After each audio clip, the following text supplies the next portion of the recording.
On today's video, we're going to be learning about Collier County, Florida. Sheriff Kevin Rambosk has been the sheriff here since 2009. This county is the safest in the entirety of Florida. Only St. Johns County, outside of Jacksonville, is able to compete with Collier. Despite that, you've probably never seen the sheriff of Collier County on social media like other sheriffs in Florida who are constantly trying to get media attention despite their counties being a complete mess. I just find it interesting that the guy in charge of one of the safest counties in the state isn't always being portrayed on social media like other sheriffs who are always proclaiming that their counties are safe, but the analytics don't line up. In the case of Collier County, the analytics absolutely line up. The county's homicide rate is usually far below the state average.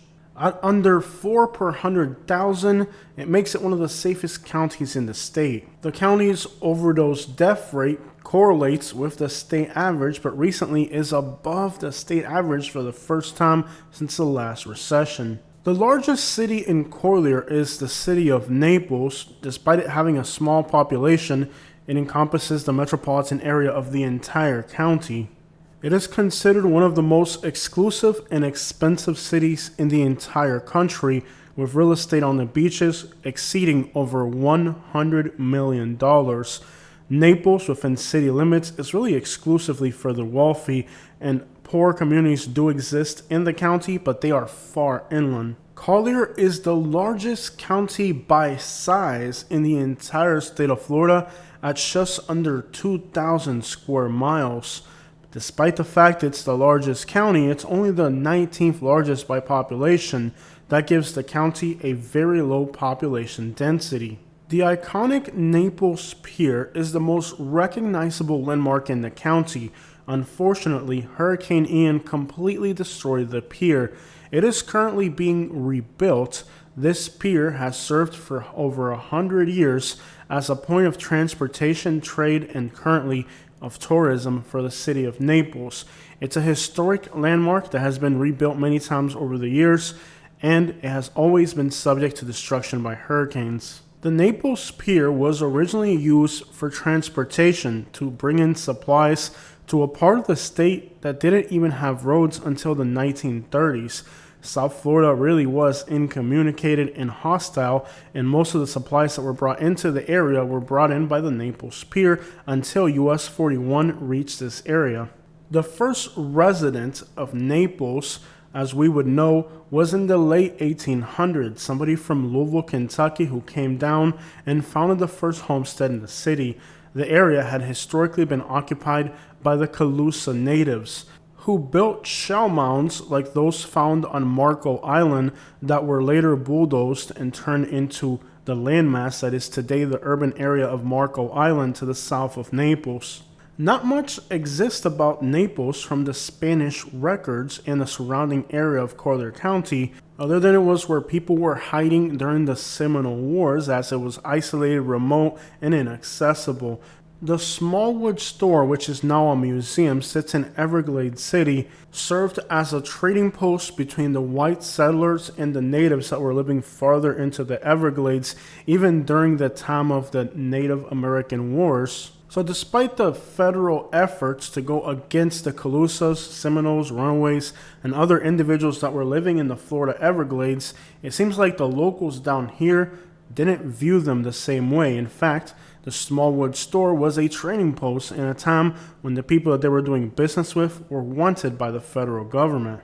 As the name would suggest, the 10,000 islands are innumerable islands that dot the southern coast of Collier County, part of the Everglades National Park. This area is remote, isolated, and can only really be accessed by boat. During the 70s and 80s, Everglades City became a large trafficking hub, and even to this day, Collier County is considered a HIDTA, a high-intensity drug trafficking area. Due to its proximity to the Caribbean islands, in the 70s and 80s, the local fishermen knew the waterways very well, and the federal government, which was trying to catch them, many times stranded their boats on their oyster shells and other islands, Only the locals knew the water well, and they used this to their advantage for a very long time. But eventually the scam was over. The federal government came in, and what was once one of the largest trafficking operations to exist came to an end. With the arrest of many of the town's residents, federal law had quickly diminished any of the opportunities the locals had to have subsistence fishing. The federal government had started to increase regulations on fishing and harvesting, which was the life and substance of this town. Eventually, the town was no longer able to live off the waterways the way they did in the past because of federal regulations. Thus, they were left with no other option in their eyes but to go to crime, and go to crime they did. Today, tourism is really the only option this town has to survive, and the stories of the past contribute to the allure of visiting Everglades City. Knowing how much criminal activity has taken place here, it has become somewhat of an outlaw tourist destination. Even from the town's infancy, it was built on outlaw behavior, trading with the natives, even though the natives were runaways and wanted by the federal government. During Prohibition, then during the 70s, it became a drug trafficking hub, and today, apparently, the days of crime are over. Tourists come here to idolize the town's history and think about all the illegal activities that have taken place here, adding a type of allure and attraction to people visiting this area, knowing that since the time of the natives, this has been a place where law was too far to reach. Outside of the reach of law enforcement because of its isolation, this area has always been a faraway place where outlaws rule and the law is never too close behind. But even to this day, it continues to be a high-intensity drug trafficking area, receiving extra federal funds to ensure that nothing illegal enters through these very remote and isolated waterways. The vast majority of Collier County is preserve land. Leaving Everglades City, you find yourself in Florida panther habitat, the most isolated regions in the entire state of Florida. The Everglades, the tropical jungles full of alligators, giant snakes, mosquitoes, and boundless opportunities for those willing to explore one of the most hostile environments that exist in the United States. These are the wild and untamed Florida Everglades. The Everglades National Park, the Picayune, the Fakahatchee, Big Cypress, Bear Island, for the most part, the big half of eastern Collier County is nothing but areas that are preserved for generations. Living in this county will give you the opportunity to explore one of the most isolated and majestic regions of the country, the Florida Everglades, the swamps, the heat, the humidity, and of course, the opportunities to see wildlife that only exists in southern Florida. Like the elusive Florida panther, or many of the invasive species that now make home in the Florida Everglades. These really are wild and majestic places. This has to be the biggest treasure of this county, the fact that the vast majority of the land is preserves, parks, and places where only nature is undisturbed, where only people come to visit, completely untouched by humans. This really is one of the most untouched landscapes where humans have yet to develop and destroy nature in its pure form. Along the coast, condos, high-rises, and luxury homes have some of the most beautiful views of anywhere in Florida. Naples has white sand beaches, and the real estate along the coast is only reserved for the most exclusive buyers. Here in North Naples, condos from the 70s are starting to contrast with homes of the modern days. Places where people have condos just to escape the cold in the winter, while most of these areas are vacant during the hot summers. These multi-million-dollar properties with golf access are vacant most of the year, the residents only showing up for a few brief moments during the coldest time of the year, and then when the summer heat comes, they disappear. Naples is an accordion of population, busy in the winter and quite literally a ghost town in the summer heat. The core of Naples, the city limits, isn't a place where just anybody can live. This is one of the most exclusive addresses in the nation. For the most part, the city limits of Naples are already built up, and it's unlikely that the population here will grow within city limits In fact, the bigger the houses get, the less population density you have along the coast. Thus, we can expect Naples to stay somewhat unchanged as time moves forward. Further away from downtown Naples, its historic Fifth Avenue of charm and wealth, you become more suburban. The residents here are snobby and entitled, and they believe because they have money they can do whatever they want. Celebrities, athletes, and politicians have homes here in Naples, Florida. While living in this county for over 20 years, it was not out of the ordinary to encounter famous people that you see on TV or hear about on the news. These individuals walk around Naples clandestinely.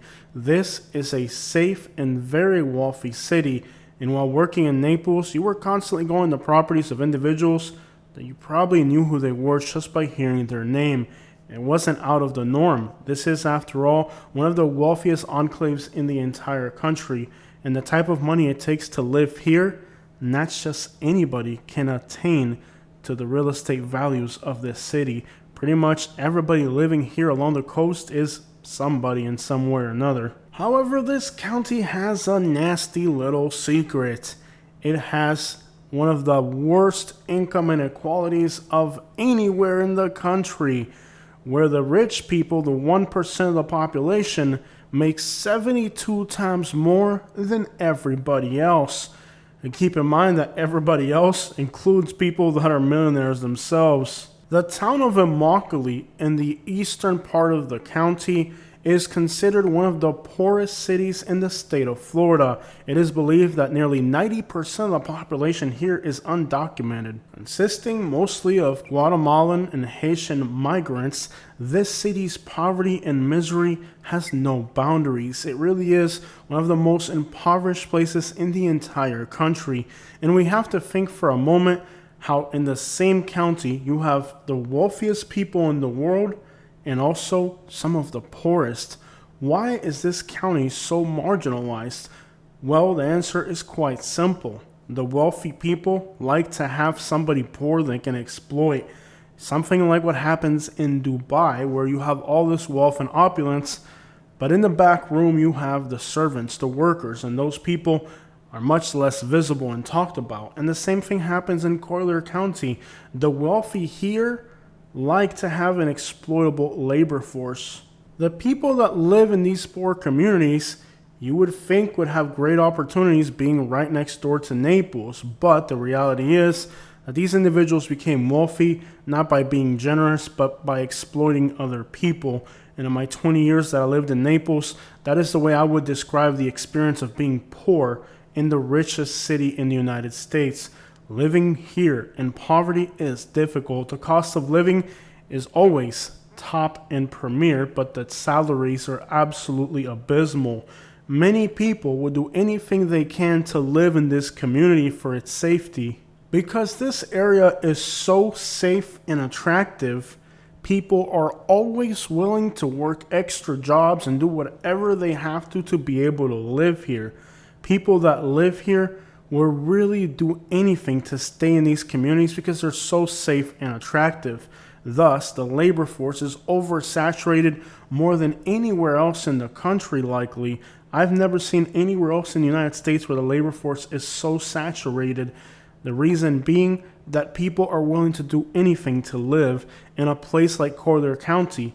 Thus, because there's so much competition to live here, the labor force is understood that is flexible and willing to do whatever it takes to survive, and the rich people are aware of that, and they exploit every inch of energy that the labor force has.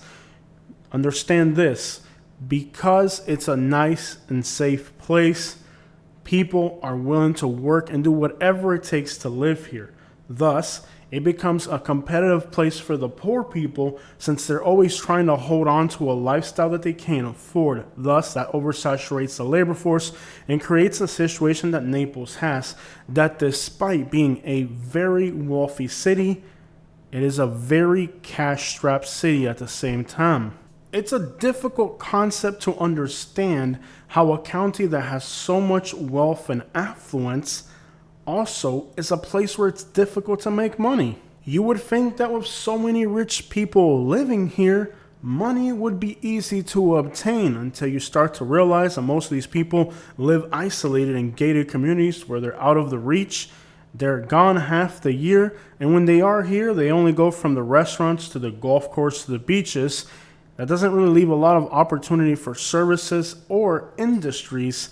Collier County is seriously lacking industry, with the exception, of course, of agriculture. Far inland, the county has been removing industries, and areas that were originally for industries like agriculture have slowly been rezoned, redeveloped from agricultural land uses to residential land use, gated communities.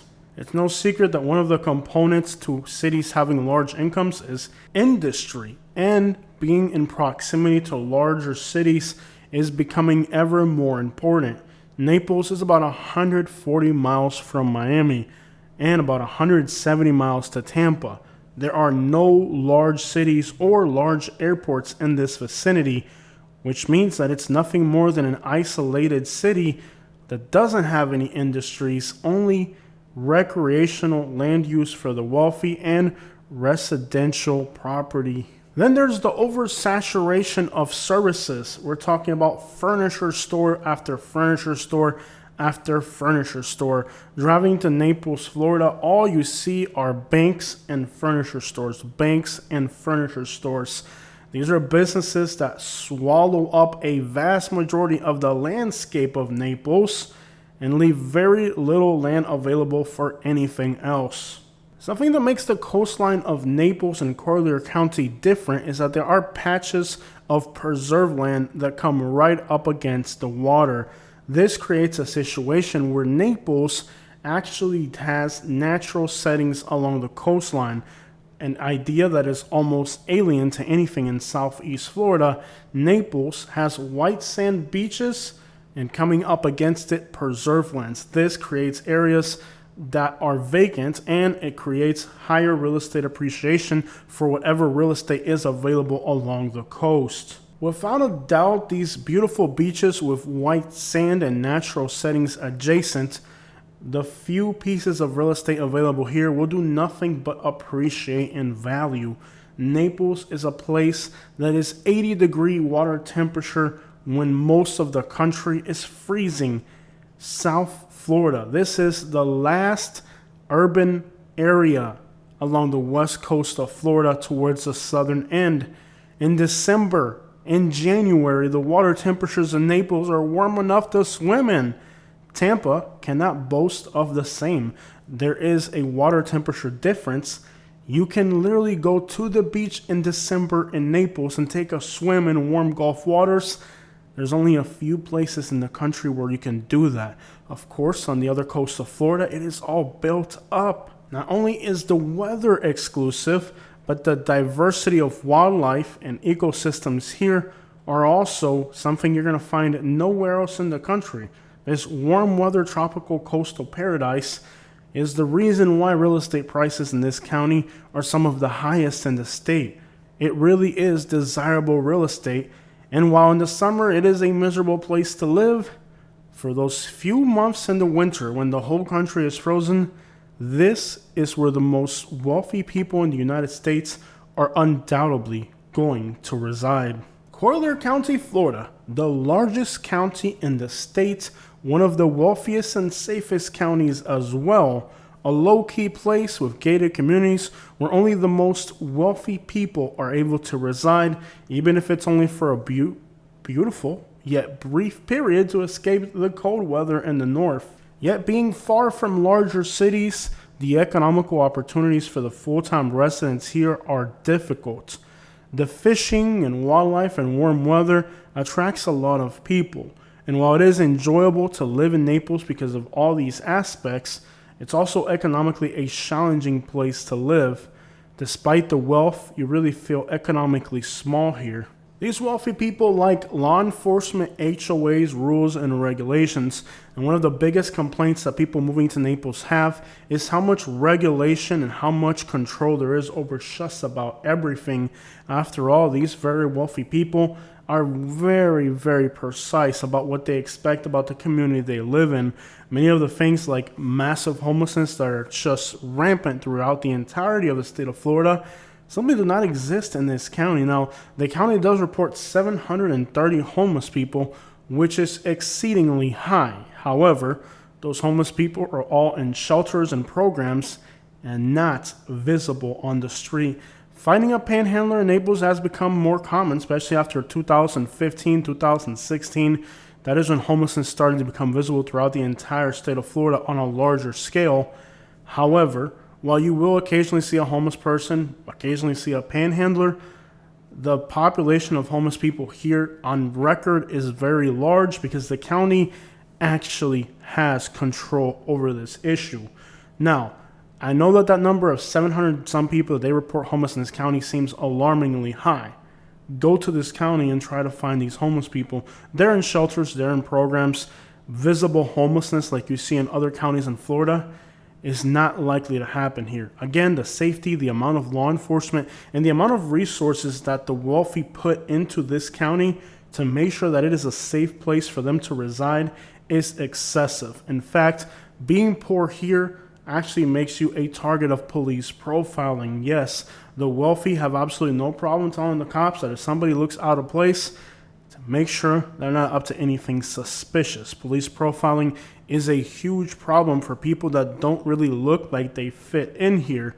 And thus, many people who are normal people find that living in Naples, Florida is somewhat exhausting, dealing with the constant police profiling, because after all, the wealthy want the area to look a certain way. And if you don't match that profile, they're going to give you a very difficult time. So if you're moving to Naples, Florida, particularly Collier County, make sure that you have the code enforcement, law enforcement, and the homeowners association's phone numbers on speed dial, because that is the number one recreational activity for the wealthy people here, is to make sure that everything is precisely the way they expect it to be. Over the years, though, this abundance of wealth has brought some interesting problems to the area. This is Wiggins Pass. The wealthy people here want to create a literal wall to stop storm surge flooding from going into their very expensive property, something that most people, longtime residents, are strictly against. They're not going to turn their beautiful passes into moats to protect the rich people's properties. It seems like it is far stretching how far the wealthy people are here, trying to control everything, including nature itself. Everything has to cater to their needs and desires.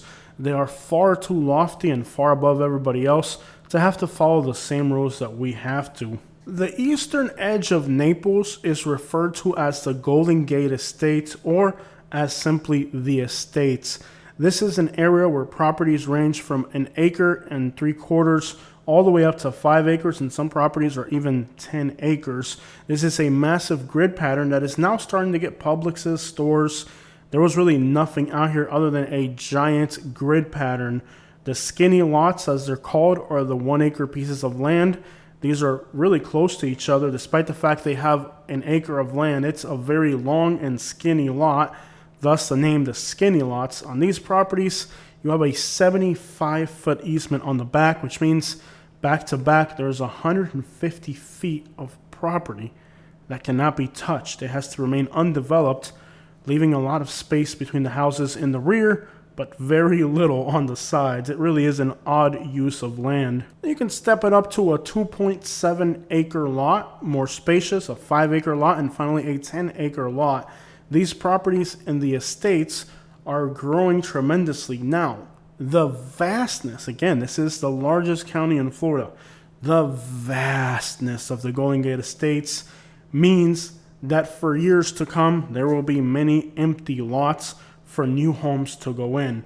Some areas have been rezoned, and you're looking at new businesses that have gone into this area. About 40% of the Golden Gate Estates are Cubans and Colombians, Hispanics, but particularly those two groups make the largest percentage of the population. Then the remaining is mostly rednecks. There's no other way of saying that. And a few people retiring from up north. I really like the Golden Gate Estates because it's rural living right next to the Florida Everglades. People that live here in the Golden Gate Estates normally are going to see zero internet signal. This area still is struggling really bad with infrastructure, but it is a growing area. We're talking no internet signal. We're talking most people are on septic tank, no city.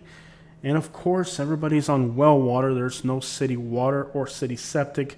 It really is, well, again, just off the grid living. Despite that, houses here are pushing $500,000 because they're spacious new houses.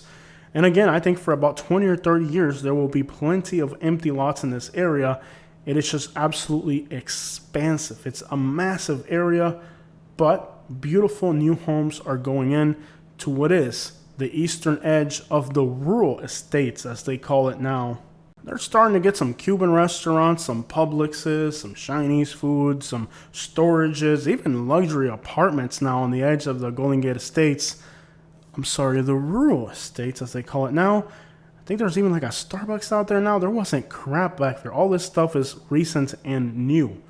The vast majority of the Golden Gate Estates is beautiful houses on acreage. Safe and beautiful, but there is a catch to the Golden Gate Estates. Got a family member that lived out there. He tells me that his commute from the Golden Gate Estates back to Naples, where he had his work, during the wintertime, took him each way an hour and a half. Yeah, it's quite the commute. A lot of people here are retired and elderly. They don't really go out too much. But if you are commuting, it is quite the freaking nightmare. Now, this area was mostly, as you see here, pinelands. You'll see black bears, Florida panthers, bobcats, snakes. It's still wild out here. But despite the fact it's wild, there are huge infrastructure projects starting to go in. And it's becoming more semi-rural to suburban. I think the rural name is soon going to be replaced with suburban acreage. Naples, Florida is a beautiful city, and the Golden Gate Estates is a great extension of it, putting you right up against the Florida Everglades, where wildlife will literally come to your backyard. Nothing like having black bears and panthers crawling through your property at night while you sleep. It really is a place where you feel close to nature, and it's rapidly changing, but it seems that the infrastructure going in here is nice, beautiful, new, very well managed, not just some random crap hole like Lehigh Acres and Lee County adjacent to it. I think if you're above the $500,000 price tag, this is definitely an area you should consider looking into. May not be for everybody, but if you like new Cuban restaurants, access to Publixes, beautiful paved roads, lots of acreage, access to the Florida Everglades, hot, humid weather all the freaking time, this might be a great place to live for you. I personally like it. And there it is, everything you need to know about Collier County, Florida. From the Everglades to the beaches to the wealthy people that live here to the somewhat difficult economical situation of those who don't have wealth. This is Collier County, Florida. A beautiful county in Florida with lots of land, expensive homes, and nightmarish commutes for those who have to venture into the city of Naples for the few industries that exist. If you like Cubans, rednecks, Everglades, alligators, panthers, black bears, new houses, and of course swamps and lots of rain, this may be the place for you. And of course, safety. Very well patrolled swamps. And let's not forget, there are oil reserves in this county. And despite the fact these lands are preserved lands, they do allow oil drilling in these areas. Kind of an odd combination of lands that are being preserved, but also allowing a lot of, uses like oil drilling. Now, this is the road that goes off into Immokalee. They built Ave Maria out here as well. Ave Maria is a mostly Catholic community that's growing. You can look up the news reports about the individuals that live here. It's safe in some ways, and it's kind of scary in others. I'll let you do the research in some of the most recent articles. I think one recently made national headlines. A pastor that was wanted for some interesting crimes. Ave Maria. There you go. Right outside of Immokalee. Lots of Catholics in this region of the county. Am I forgetting something? Marco Island. How can we forget Marco Island? This is Marco Island. It is the southernmost of the urban area. It's an island that used to have native Calusa Indians that all got plowed down and turned into canals and roads, and another exclusive enclave. Very safe, very few dining options, and beautiful natural settings. Marco Island is an exclusive, very safe place to live, but again, it's kind of isolated. That's why I almost forgot to mention it. That is Collier County, Florida.